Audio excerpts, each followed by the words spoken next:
Programang ito ay rated SPG, striktong patnubay at gabay ng magulang ang kailangan. Aminado nga si Ramon na may mga bagong kakampi umano ang mga Red Phoenix kaya hindi nila ito basta-basta matatalo. Batid naman ni Olga na malaki ang problema ng kanilang pamilya kaya gusto niya sanang tumulong. Pero ayaw ni Ramon na makialam pa si Olga sa problema nila sa Red Phoenix. Wala kasing tiwala si Ramon sa kanya. Kaya naman, ramdam ni Olga na tila wala na siyang pakinabang sa mga Montenegro. Ang ikinatatakot niya ay baka dispatchahin na siya ni Ramon. Pero uunahan ni Olga si Ramon. Dito na isusuplong ni Olga kay Tanggol kung saan makikita ang asawa ni Mokang. Gagamitin ni Olga si Tanggol para mapatay si Ramon.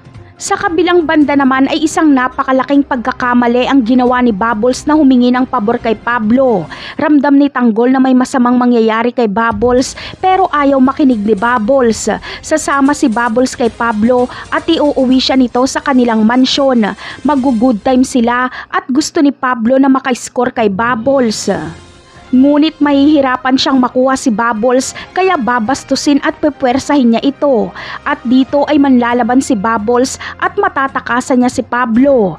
Ngunit hindi matanggap ni Pablo na sa unang pagkakataon ay hindi niya makuha ang babaeng gusto niya. Kaya ipapadukot niya si Bubbles at pagsasamantalahan niya ito. Hindi sana ito mangyayari kung nakinig lang si Bubbles kay Tanggol.